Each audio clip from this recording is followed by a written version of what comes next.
Bonjour, c'est Ursule encore. On est le 12 juin 2023. Alors, je viens sur la trompette aujourd'hui encore et je viens proclamer le retour de notre Seigneur Jésus-Christ. Amen et alléluia. Soyons tous bénis, soyons remplis de sa joie. Amen. Alors, le mystère caché derrière la foi. Ou si nous voulons, le mystère qui se cache dans le mot foi, avoir la foi. Amen. Il y a un mystère qui est rattaché à cela. Alors, c'est quoi ce mystère? Amen. Qu'est-ce que le mot foi cache, voilà, comme mystère? Et le Seigneur te donne de savoir ça aujourd'hui, afin que tu puisses ajuster ce que tu dois ajuster. Dans Hébreux 11, c'est dit, or la foi est une ferme assurance des choses qu'on espère, une démonstration de celles qu'on ne voit pas. Pour l'avoir possédée, les anciens ont obtenu un témoignage favorable. C'est par la foi que nous reconnaissons que le monde a été formé par la parole de Dieu, en sorte que ce qu'on voit n'a pas été fait des choses visibles. C'est par la foi.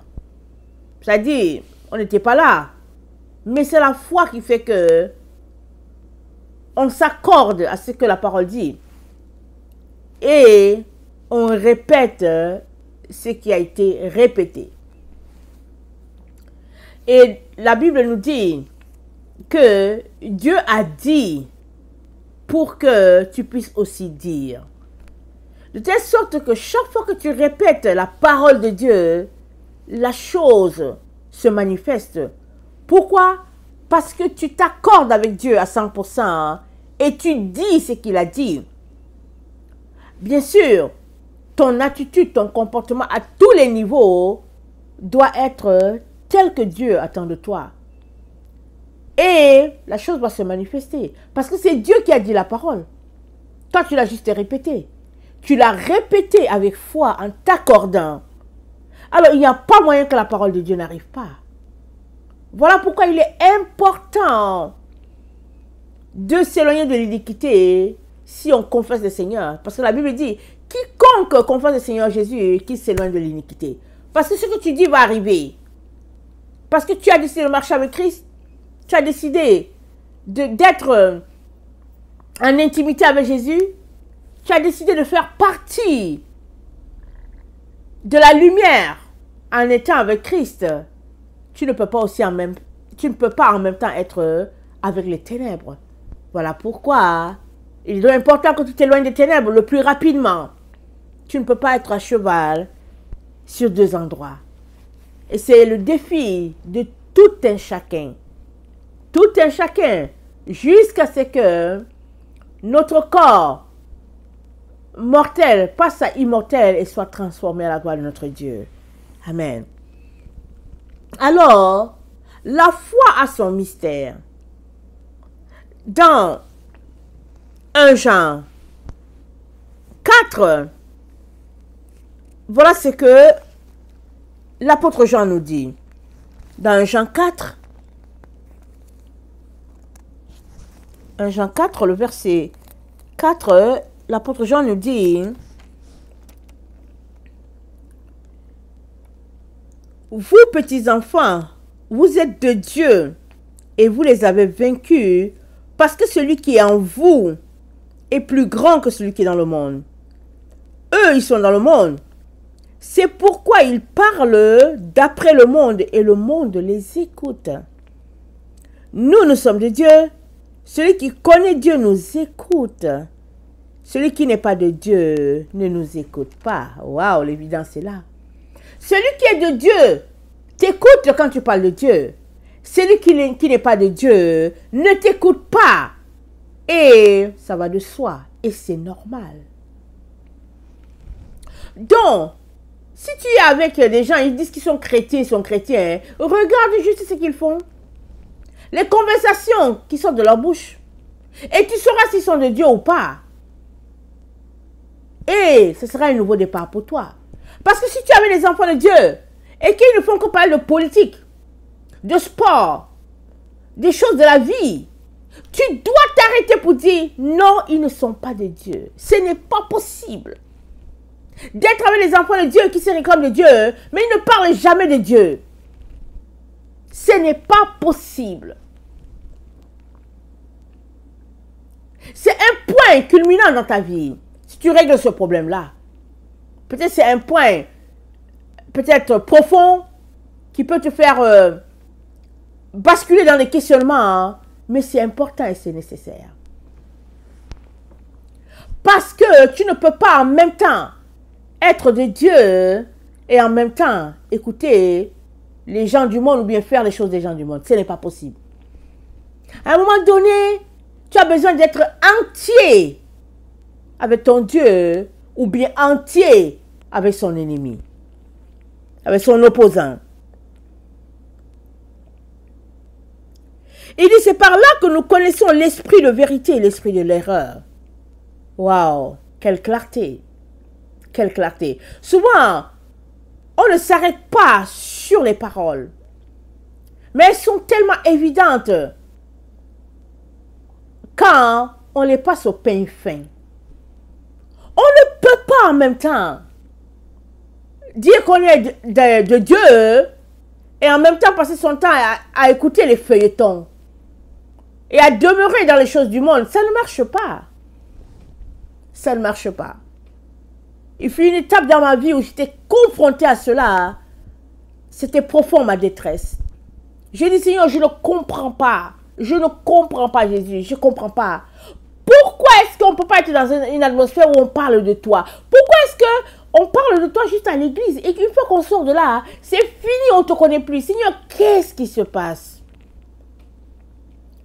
Et le Seigneur a dû venir me répondre pour dire, toi tu me cherches. Tu me connais, mais les autres ne me connaissent pas. Tu es au milieu des gens qui ne me connaissent pas, dont chacun parle de ce qui est son Dieu. Toi, tu parles de ton Dieu. Tu es juste parles de ton Jésus. Eux aussi, ils parlent de leur Dieu. Mais vous allez vous rassembler comment? Vous n'êtes pas de la même maison. Et l'évidence est là. Et c'est là que... Ça dit que il y a une délivrance qui vient parce que tu te dis, ok, donc ce que je vis, c'est normal. Mais maintenant, comment quitter de ce milieu-là? Comment? Si ça fait des années que tu es dans ce milieu, avec les mêmes gens. Surtout que vous savez que les chrétiens, ils ont une habitude de se retrouver les dimanches autour d'un repas, ou bien ils ont des activités. Mais si tu continues toujours dans cet engrenage-là, et que tu ne t'arrêtes jamais, ce sera un engrenage normal. C'est-à-dire c'est une roue qui fonctionne normalement. Jusqu'au jour où tu t'arrêtes, tu te dis, mais il y a quelque chose qui ne va pas. Pourquoi est-ce que je ne peux pas parler de mon Dieu toute la journée, par exemple, de dimanche? Pourquoi est-ce que parler de lui, c'est juste, ça se limite juste à 2 heures, à quelque part, et après cela, ni vu, ni connu, jusqu'à l'autre dimanche? Pourquoi? Et en répondant à une telle question, on finit par établir le point et réaliser dans quoi nous sommes. Et il est important de sortir. Parce que quand tu es en train de prendre ta soupe, un cheveu dans la soupe, tu enlèves le cheveu et très souvent tu ne bois plus la soupe. Tu ne bois plus la soupe parce que tu ne te sens pas à l'aise de boire cette soupe-là dans laquelle tu as trouvé un cheveu, à moins que ça soit ton cheveu. Sinon, souvent tu laisses tomber et tu te dis, bon, ok, je vais prendre autre chose. S'il n'y a plus de soupe, tu vas verser celui-là et tu vas prendre une autre soupe. Mais s'il n'y a plus de soupe, bon, souvent tu vas te retrouver à trouver un complémentaire. Et puis bon, voilà. On est capable de le faire avec la nourriture. Mais on a tendance à ne pas le faire quand il s'agit de notre vie, notre avenir, notre éternité. On a tendance à négliger cela, mais on ne peut pas le négliger. Il faut qu'on règle cela. Alors, Paul nous dit, nous qui sommes de Dieu, celui qui connaît Dieu nous écoute, et celui qui ne connaît pas Dieu ne nous écoute pas. C'est là qu'on voit la différence entre les deux groupes. Il dit, Vous les avez vaincus. Celui qui est dans le monde, il parle comme le monde. Celui qui est de Dieu, il parle comme de Dieu. C'est là qu'il faudrait que chacun prenne son point de départ. Avec qui te rassembles-tu? Et quand tu te rassembles, qu'est-ce que vous dites? Qu'est-ce que vous partagez? Tu as besoin d'arriver à un point de dégoût de ces choses-là et puis d'en sortir parce que tu ne peux pas suivre l'homme de Galilée et continuer de te rassembler dans des groupes pareils. Tu ne peux pas. C'est tout simplement que tu ne peux pas, c'est tout. Je ne sais pas comment l'exprimer, mais c'est un dégoût terrible. On ne peut pas, on ne peut pas. Et dans 2 Pierre 2, le verset 1, Pierre dit, il y a eu parmi le peuple de faux prophètes, et il y aura de faux parmi vous, et il y aura de même parmi vous de faux docteurs, qui introduiront des sectes pernicieuses, et qui, reniant le maître qui les a rachetés, attireront sur eux une ruine soudaine. Plusieurs les suivront dans leur dissolution, et la voie de la vérité sera calomniée à cause d'eux. Par cupidité, ils trafiqueront de vous au moyen des paroles trompeuses, eux que menace depuis longtemps la condamnation, et dont la ruine ne sommeille point. Car si Dieu n'a pas épargné les anges qui ont péché, mais s'il les a précipités dans les abîmes des ténèbres et les réserve pour le jugement, s'il n'a pas épargné l'ancien monde, mais il a sauvé Noé, lui, 8e et prédicateur de justice, lorsqu'il fit venir le déluge sur le monde d'impies, s'il a condamné la destruction et réduit en cendres les villes de Sodome et Gomorrhe, les donnant comme exemple aux impies à venir, et je complète, il fera la même chose dans notre temps.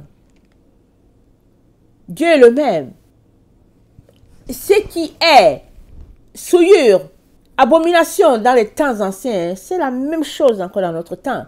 Même si notre temps, même si dans notre époque, c'est les ténèbres qui sont intenses, les normes de Dieu demeurent les mêmes. C'est à toi de quitter les voies des ténèbres. Et notre Dieu te dit que c'est en Israël. Ésaïe 60. Il dit les ténèbres couvrent la terre. Et nous y sommes. C'est intense. C'est épais. Mais il dit la gloire de Dieu se lève sur Israël. Alors que les ténèbres, la confusion est répandue partout sur la terre, je te dis que si tu retournes à la base en Israël, la confusion n'y sera pas parce que là-bas, il a établi sa lumière. Il a placé la base de la vérité, il l'a mise là. Le fondement, il l'a mis là. Il te dit donc de retourner là pour avoir la vérité. Et il est en train de dire quoi? Il dit, comme l'éclair part de l'Orient et finit en Occident, ainsi sera l'avènement du Fils de l'homme. Il est en train de te dire que le soleil va se lever en Orient. Et nous savons tous que le soleil se lève en Orient, le soleil se lève à l'Est et puis se couche à l'Ouest. Et Jésus-Christ te dit que sa venue à lui, ce sera comme le soleil qui se lève. Ça veut dire quoi? Ça veut dire sa venue va en même temps correspondre avec la naissance du millénium, le nouveau monde. Le 8e jour, comme on l'appelle souvent. Parce que quand on atteint le chiffre 6, il y a 1000 ans qui peut partir du 7e jour. Et après, le 8e jour. On se lève à ça. Mais le 8e jour, c'est quand? C'est après 1000 ans de repos. Un temps de paix, un temps de bonheur. Donc, on est là en train d'entrer dans ce temps-là. De paix, de bonheur. Voilà pourquoi il y a toutes ces secousses-là. Et c'est déjà dit dans la Bible qu'il y aura des guerres, des bruits de guerre. Et puis, c'est normal. Pourquoi? Parce que quand on extrait un objet, une pierre précieuse, quand on extrait l'or, par exemple, l'or, il est mis sous une haute intensité et le feu est tel que on ne peut même pas supporter l'endroit c'est intense, c'est intense. Pourquoi? Parce que l'orfèvre veut faire sortir la pureté de l'or. Et après cela, tout revient normal, tout est calme. Donc on est dans le temps où Dieu est en train d'extraire de ses enfants toute la saleté possible et de garder la crème des crèmes pour pouvoir commencer un nouveau départ. On est dans ce temps-là. Et Dieu ne nous a pas caché les choses. Les hommes ont détourné, n'est-ce pas, le focus de notre Seigneur Jésus. Toutes sortes de théories ont été apportées sur la terre. Et puis on a suivi par-ci par-là, balancé par-ci par-là. Et on est dans le temps où la vérité s'établit tranquillement. Vas-tu épouser la vérité et entrer dans ce temps de paix-là? Ou bien vas-tu tout simplement rester dans les tergiversations par-ci par-là et être emporté par le feu qui va emporter toute la saleté? Que choisis-tu? Et Pierre nous dit, de la même manière que ça s'est passé avec le premier monde, ça va encore se passer. Ça ne sera pas autrement dans notre temps. Ça va suivre le même pattern de Dieu. À un moment donné, tout ce qui est ténèbres, tout ce qui est saleté, doit seulement être ôté. Verset 4, car si Dieu n'a pas épargné les anges qui ont péché, mais s'il les a précipités dans les abîmes des ténèbres et les réserve pour le jugement, il fera la même chose pour les humains. C'est-à-dire, il n'épargnera pas tous ces humains-là qui auront préféré la voie des ténèbres. Il ne les épargnera pas, parce qu'il a été clair, disant à tout un chacun de marcher dans la voie de la lumière, afin de pouvoir se retrouver avec Dieu le Père, parce que Dieu, il est pureté, il est vérité. Dans sa présence, il n'y a pas de ténèbres, il n'y a même pas d'ombre de variation. Il n'y a pas d'ombre dans la présence de Dieu. Tout est clarté, vérité, lumière intense. Tout. Et ce Dieu est tellement humble que c'est lui qui vient à nous et il nous invite à nous associer à lui. Il nous invite. C'est extraordinaire. Alors, nous sommes appelés à être participants de la nature divine. Nous sommes appelés. Et c'est un choix. Mais Dieu nous invite. Il ne nous force pas. Il nous invite à faire partie de ce qu'il a préparé pour nous. Amen. Alors, dans Jean 2, le verset 8, voilà ce qui est dit. Jean 2, le verset 8. Prenez garde à vous-même, afin que vous ne perdiez pas le fruit de votre travail, mais que vous receviez pleine récompense. Quiconque va plus loin et ne demeure pas dans la doctrine de Christ n'a pas Dieu. Celui qui demeure dans cette doctrine a le Père et le Fils. Si quelqu'un vient à vous et n'apporte pas cette doctrine, ne le recevez pas dans votre maison et ne lui dites pas salut, car celui qui dit salut participe à ses mauvaises œuvres. Donc, en lisant ce passage, on voit bien que celui qui demeure dans cette doctrine a le Père et le Fils. C'est-à-dire, avoir le Fils et le Père, c'est question de demeurer. Et ça veut dire quoi demeurer? Demeurer, ça veut dire habiter. Ça veut dire rester. Ça veut dire continuer sur le modèle appris. C'est-à-dire, il y a un canevas qui est là et on te dit, voilà comment les choses doivent marcher. Et toi, tu continues sur la même chose, sans dévier. Et s'il y a quelqu'un qui venait, comme un contremaître, pour surveiller, il devra te trouver en train de faire la même chose que les autres ont fait, ceux qui sont passés avant toi.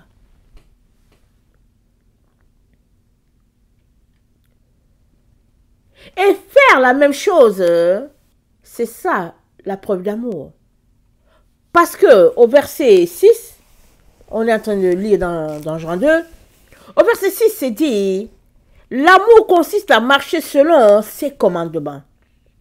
C'est là le commandement dans lequel vous devez marcher, comme vous l'avez appris dès le commencement. Donc, l'amour consiste à marcher dans ce qu'il a établi. Tu ne peux pas dire que tu aimes Jésus et tu fais ce que tu veux. Beaucoup se comportent comme ça. Ils aiment Jésus, mais ils en font à leur tête. Ils suivent les voies des hommes. Ils aiment Jésus, disent-ils, mais ils sont remplis d'arrogance et de mépris envers leur Dieu. Et Paul dit, et Jean dit, non, ça ne se fait pas. Alors, il dit que tu es avec Jésus si tu pratiques sa doctrine. Parce que le tout demeure dans la doctrine. La doctrine, c'est comme le noyau. C'est l'élément central. C'est ce qui différencie un groupe de l'autre. Parce que la doctrine, c'est la fondation. C'est la fondation de la maison. Alors, si tu as Christ, mais que la fondation, tu ne l'as pas, ça veut dire que tu n'as pas Christ, ça veut dire que tu n'as pas le Père, tu n'as pas le Fils. La doctrine, c'est le Keter. Dans l'arbre séphirotique, c'est le Keter. C'est-à-dire la couronne. C'est quoi le Keter? C'est quoi la couronne? C'est une infime, c'est-à-dire c'est un échantillon de la lumière divine. Parce que la lumière de Dieu, elle est intense. Elle est brillante. C'est une lumière inaccessible. C'est une lumière, ça brille plus que le soleil, la lumière de Dieu. Et pour nous donner une parcelle de sa lumière, il a pris un échantillon. Et de cet échantillon-là, il se révèle à nous. C'est à travers l'échantillon qu'il se révèle à nous, qu'il nous révèle sa lumière. Et voilà pourquoi, dans Colossiens, quand Colossiens décrit Christ, Colossiens nous dit, il est l'image du Dieu invisible. Parce qu'on a connu Dieu à cause de Jésus. Sinon, on n'aurait pas connu Dieu. Donc Jésus-Christ, c'est qui est la lumière, et au fait, le reflet de la lumière. Il nous a présenté le Père, et c'est dit, excusez-moi, au verset 15, Colossiens 1, il est l'image du Dieu invisible, le premier de toute la création, car en lui ont été créées toutes les choses qui sont dans les cieux, sur la terre, visibles et invisibles, trône, dignité, domination, autorité, tout a été créé par lui et pour lui. Il est avant toutes choses subsistent en lui, il est la tête du corps de l'Église, il est le commencement, le premier-né d'entre les morts, afin d'être en tout le premier, car Dieu a voulu que toute plénitude habitât en lui. Il a voulu, par lui, réconcilier tout avec lui-même, tant ce qui est sur la terre que ce qui est dans les cieux, et faisant la paix par lui, par le sang de sa croix. Donc, Dieu a voulu que ce soit comme ça. Dieu a voulu réconcilier le monde, c'est-à-dire, il y a eu cette séparation-là, n'est-ce pas? Dans le jardin, il y a eu cette barrière qui est venue s'établir entre Dieu et puis les hommes. Et Dieu a choisi de réconcilier le monde avec lui en mettant tout, en passant par Christ. Donc Christ, il est le reflet de cette lumière-là. Et c'est comme ça que on a une idée de Dieu. Maintenant, si nous ne marchons pas selon ce que Christ nous a établi, ça veut dire tout simplement que on a la coque, mais à l'intérieur de la boîte, il n'y a rien, elle est vide. Donc si une boîte est vide, ça veut dire qu'il n'y a rien dedans. Alors comment vas-tu recevoir quelque chose? La boîte est vide. Pour que la boîte soit pleine, il faudrait que la doctrine y soit. et que les enfants de Dieu sont en train de pratiquer cette doctrine-là. Ainsi, on aura et l'intérieur et l'extérieur. Alors,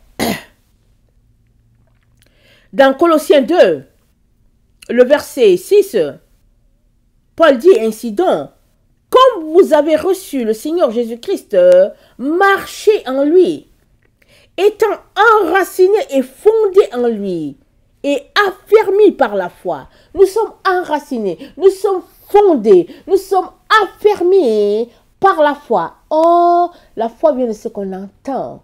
Et qu'est-ce qu'on entend? On entend ce que Dieu a dit. Mais si tu ne vas pas chez Dieu, si tu n'as pas une relation avec Dieu, tu ne vas rien entendre. Parce que la parole de Dieu à ses enfants, hein, c'est une parole vivante, ce n'est pas une parole morte. Il y a plusieurs qui lisent la Bible, mais ils la lisent comme un livre, un journal. Quand c'est comme ça, il n'y a pas de feedback entre Dieu et toi. Mais la parole de Dieu, ce sont des écritures qui sont là, mais ces écritures, elles deviennent vivantes à chaque fois que tu lis et que tu invites le Saint-Esprit. Ces paroles-là qui sont là, elles deviennent remplies d'énergie, de dynamisme, et puis tu comprends ce que Dieu veut que tu comprennes. Mais il faut que tu veuilles. Il faut que tu dégages du temps. Il faut que tu apprennes à te remettre en question. Que tu arrêtes de contester. Il faudrait que tu descendes de ton orgueil. De penser que tu es quelqu'un devant ce Dieu-là. Il est important que tu changes les choses qui doivent changer. Que tu arrêtes de te comporter comme moi. Il y a des gens, hein, ils sont juste le centre d'eux-mêmes. C'est tout. Moi. Mais non, ça ne marche pas. Si tu marches avec Dieu, alors c'est que tu as un don de Dieu pour tous les autres. La vie ne peut donc pas être centrée sur toi. Tu as plutôt besoin de te tourner vers Dieu pour que lui t'oriente et te dise comment accomplir son œuvre tout en demeurant, amen, proche de lui et sans te souiller. Parce que on peut tomber facilement. Une fois qu'on se retrouve à mettre en pratique les choses de Dieu, on peut tomber. Tout le monde peut tomber. Donc, ce n'est pas le fait de tomber. C'est le fait que quand tu es tombé, il faut que tu te relèves immédiatement. Et que tu retournes à la vérité. Et la vérité de Christ se trouve dans sa doctrine. Ce n'est pas dans le manque de doctrine, mais dans sa doctrine. Alors, les gens ont... Les choses se comportent de sorte que chaque dénomination a sa doctrine. Et finalement, les enfants de Dieu sont égarés, perdus. Mais Dieu nous invite aujourd'hui encore à revenir à la vérité. Et la vérité, c'est que la foi en Jésus-Christ, avoir la foi en Jésus-Christ, c'est marcher selon la doctrine de Christ. C'est cela. Avoir la foi, c'est marcher selon la doctrine. La terre est remplie de tromperies. Alors, il y a l'évangile de prospérité. Il y a l'évangile de délivrance des démons. Il y a l'évangile, je ne sais pas quoi dire, où on appelle les gens, on dit on te guérit. Mais généralement, dans ces milieux-là, on appelle les gens pour t'imposer les mains. Au fait, ils t'appellent pour prendre ta lumière, au fait. C'est ça qu'ils font. Ce sont des sectes ou bien des groupes qui n'ont pas Dieu, mais ils se font passer pour des groupes qui ont Dieu et ils voient ta lumière. Alors, tu les fréquentes, on t'appelle en avant, tu penses que c'est parce qu'on t'aime, c'est parce qu'on veut t'imposer la main. Non. Ils t'appellent pour t'enlever ta lumière, pour la prendre. Ils t'appellent pour prendre ta lumière et pour te donner leurs ténèbres. Mais tu as besoin de prendre garde afin de ne pas tomber dans le piège parce que la terre est remplie de ténèbres. Elle est remplie de ténèbres. Mais si tu veux marcher selon Christ et dans la vérité, il t'aidera à pratiquer sa doctrine et marcher jusqu'à arriver au trône divin. Dans Colossiens 2, le verset 6, Paul nous dit, « Prenez garde que personne ne fasse de vous sa proie par la philosophie et par une vaine tromperie, s'appuyant sur les traditions des hommes, sur les rudiments du monde et non sur Christ. » Combien de traditions des hommes ont gagné les églises? Combien sont introduits comme si ça venait de Dieu? Juste le simple fait de fêter la Noël ou bien l'Halloween. Il y a plein de chrétiens qui fêtent l'Halloween. Combien ont introduit des traditions de leur famille, de leur maison, ils l'ont introduit dans l'église. C'est-à-dire, on peut citer, à ne pas finir. Mais Paul nous dit, au verset 9, « Car en lui habite corporellement toute la plénitude de la divinité. » C'est-à-dire que tout est en Jésus. Tout. Tout ce que tu cherches, tout ce que tu veux avoir, tout est en Jésus. Tu n'as pas de prétexte pour dire que tu veux là-bas parce que, au fait, Jésus manque une partie, tu vas le chercher à tel endroit. Non. Tout est en Christ. Christ, c'est tout le package. Embrasse-le et tu as tout. Embrasse une autre doctrine et tu perds tout.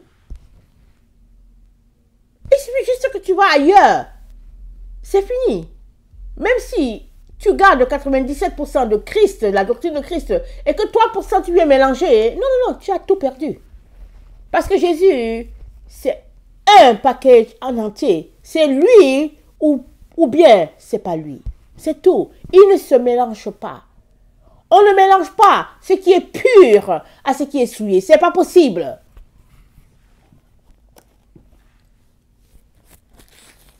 Voilà pourquoi, dans 1 Corinthiens 3, Paul nous met en garde sur la manière dont nous bâtissons.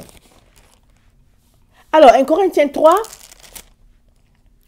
le verset 9, « Car nous sommes ouvriers avec Dieu, vous êtes le champ de Dieu, l'édifice de Dieu. » Tu es un champ, je suis un champ.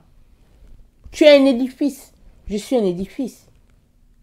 Et, sur la grâce de notre Dieu, sur la grâce qui m'a été donnée, j'ai posé le fondement comme un sage architecte et un autre bâtit dessus, mais que chacun prenne garde à la manière dont il bâtit dessus.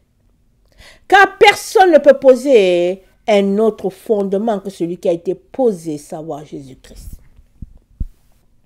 Personne ne peut poser un autre fondement. Si quelqu'un bâtit sur ce fondement avec de l'or, l'argent, des pierres précieuses, du bois, du foin,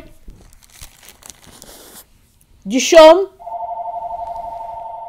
l'œuvre de chacun sera manifestée, car le jour la fera connaître, parce qu'elle se révélera dans le feu. Et le feu éprouvera ce qu'est l'œuvre de chacun. Et c'est quoi le feu? Ce sont les épreuves que Dieu envoie. Souvent, quand on a les difficultés, quand on est dans les épreuves, des situations difficiles, on se fâche, on a l'impression que Dieu ne nous aime pas, et souvent même on se rebelle contre Dieu. Or, Dieu nous aime tellement que pour obtenir l'or de nous, il sait quelle épreuve il nous envoie pour que nous puissions être purifiés. Donc, il sélectionne les épreuves par lesquelles il nous fait passer à cause de son grand amour. Voilà pourquoi il nous dit dans les temps dans lesquels nous sommes il nous dit de nous réfugier en Sion, en Israël, en Orient, à la porte de l'Est. Il nous dit où aller pour avoir la lumière, pour avoir les éléments essentiels pour pouvoir gagner notre combat. Il nous dit où être exactement. Et la sagesse de ce monde ne peut pas nous aider.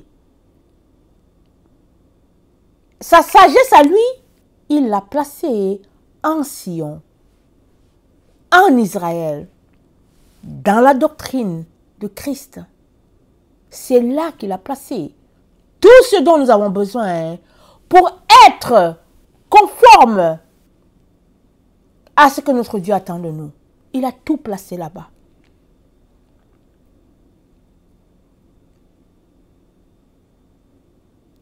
Et dans Ésaïe 33, c'est dit, le verset 5, c'est dit, l'Éternel est élevé, car il habite en haut, il remplit Sion de droiture et de justice. Tes jours seront en sûreté. La sagesse et l'intelligence sont une source de salut. La crainte de l'Éternel, c'est là le trésor de Sion. La crainte de l'Éternel, c'est le trésor de Sion. C'est-à-dire quoi? C'est-à-dire, si nous développons la crainte de Dieu, la sagesse sera à notre part, parce que la crainte de l'Éternel, c'est le début de la sagesse. Et nous serons ancrés, établis dans la doctrine.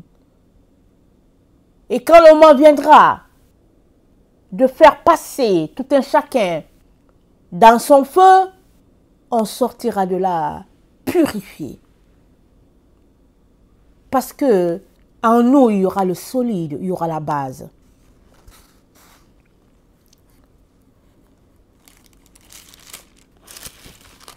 Dans Ésaïe 28,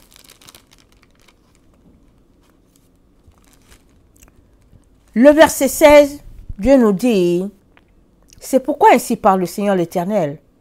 Voici, j'ai mis pour fondement en Sion une pierre éprouvée, une pierre angulaire de prix, solidement posée. Celui qui la prendra pour appui n'aura point hâte de fuir. Je ferai de la droiture une grêle et de la justice un niveau. Et la grêle emportera le refuge de la fausseté, et les eaux inonderont l'abri du mensonge. Votre alliance avec la mort sera détruite. Votre pacte avec le séjour des morts ne subsistera pas. Quand le fléau débordé passera, vous serez par lui foulé aux pieds. » Alors, c'est quoi le pacte avec la mort? C'est le fait de marcher sur la ligne du milieu. Parce que, au milieu du jardin, il y a deux arbres. L'arbre de vie et l'arbre du bien et du mal. Dieu nous a dit de prendre l'arbre de vie. C'est ça qu'il a donné comme consigne à Adam. Mais Adam, il a choisi le chemin que lui proposait l'ennemi. Donc il s'est retrouvé sur la ligne du milieu, pratiquant ce que l'ennemi voulait. Et la race humaine a été corrompue par la voie que Adam a embrassée. Si bien que toute la semence a été polluée, toute la semence. Et nous sommes dans le temps où Dieu est en train de recommencer à nouveau. Et il nous dit de demeurer sur la voie, c'est-à-dire de manger juste à l'arbre, à l'arbre de vie. C'est ça qu'il nous dit, c'est ça qu'il attend de chacun d'entre nous. Et à l'arbre de vie, il y a quelque chose qu'il mentionne. Il parle de droiture, de justice. On vient de le lire, Ésaïe 28, le verset 17. On vient de le lire, Ésaïe 33, le verset 5 à 6. L'Éternel habite en haut, il remplit Sion de droiture et de justice. La droiture, la justice, des caractéristiques de Dieu trouvées chez ses enfants. Tu ne peux pas dire que tu marches avec Dieu, que tu pratiques la doctrine de Christ et tu suis une voie tortueuse. Ce n'est pas possible. Si tu marches avec Christ, si tu te réclames de lui, alors ta doctrine doit être pure et la voie sur laquelle tu es doit être la voie de justice, la voie de vérité, la voie de pureté. C'est ça le défi qui est le nôtre dans le temps dans lequel nous sommes. Et c'est sur cette base-là que Dieu nous note. S'il vient et qu'il te trouve sur la voie tortueuse, tu ne seras pas reconnu comme son enfant. Parce que ses enfants à lui, ils aplanissent leur sentier. Ils comblent la vallée, ils abaissent leur montagne. Pas d'orgueil chez Dieu. Pas de manque non plus. Tout est droit, tout est à niveau à cause du roi de gloire, notre Seigneur Jésus.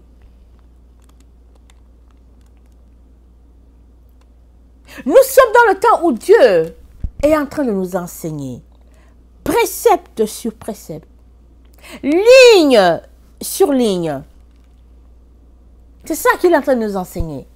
Et tous ceux-là qui veulent de son enseignement sont à cette école. Précepte sur précepte. Ils retournent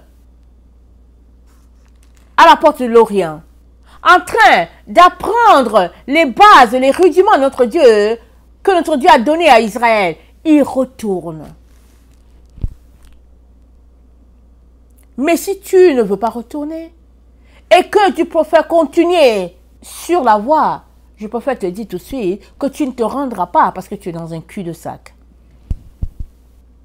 Dans la vraie vie, quand on conduit, quand on arrive que c'est écrit cul-de-sac, on ne discute pas.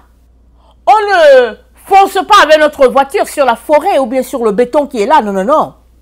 On retourne. Souvent, on est désolé.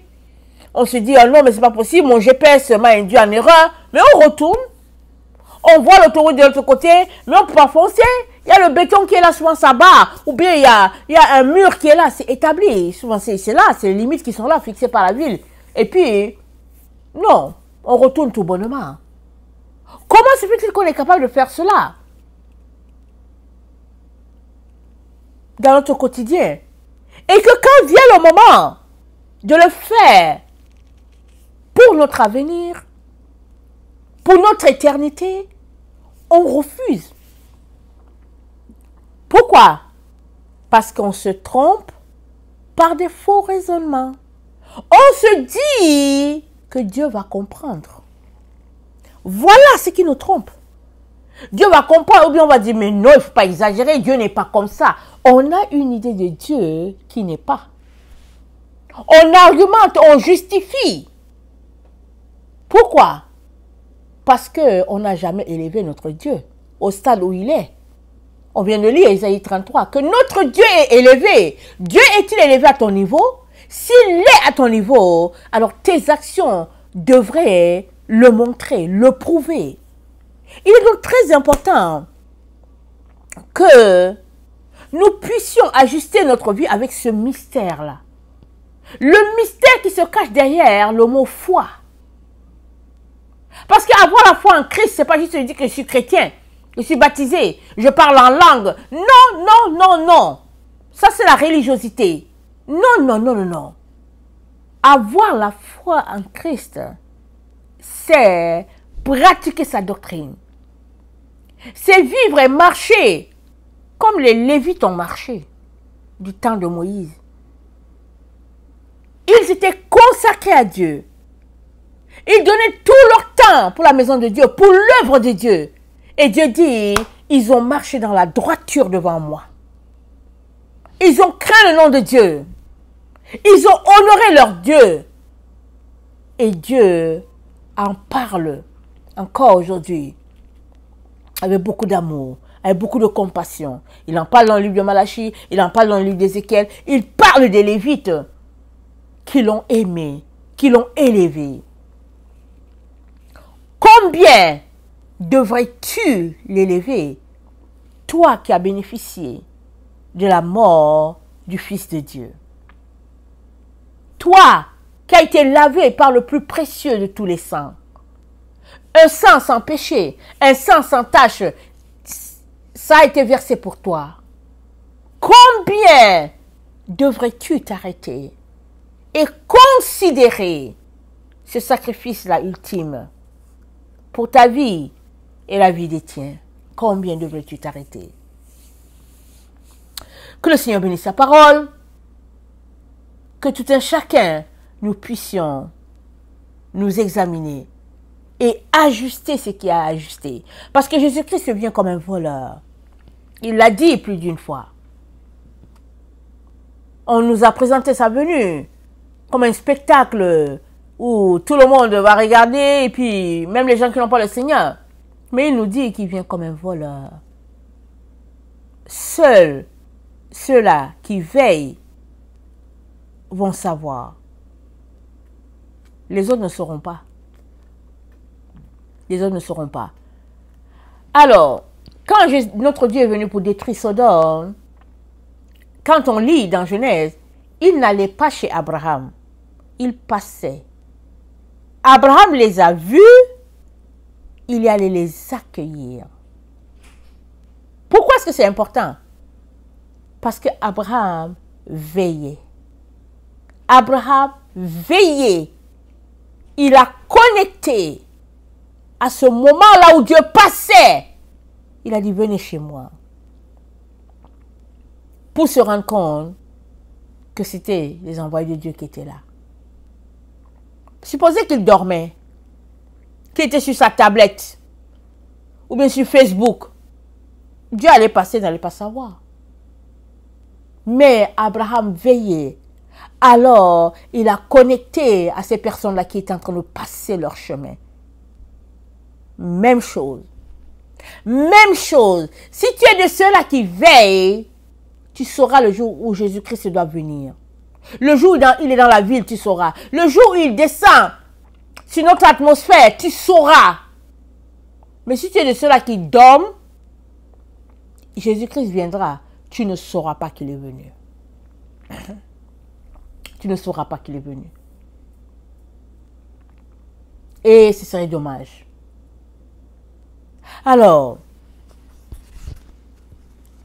je nous encourage tous à user de sagesse, à retourner à la sagesse de notre Dieu et à nous rendre tout petits.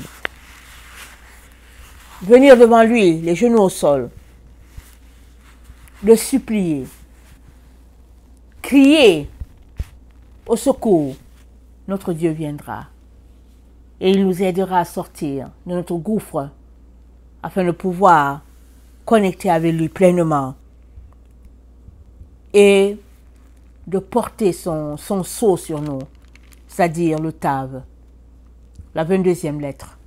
Amen. Le signe de la croix. Que le nom de notre Dieu soit béni dans chacun de nos vies. Et surtout, que nous ayons en nous la volonté, l'engouement de vouloir changer, de repartir à zéro avec Jésus, sur la bonne base. Maranatha, Jésus revient. Amen et alléluia. Soyez tous bénis. Amen.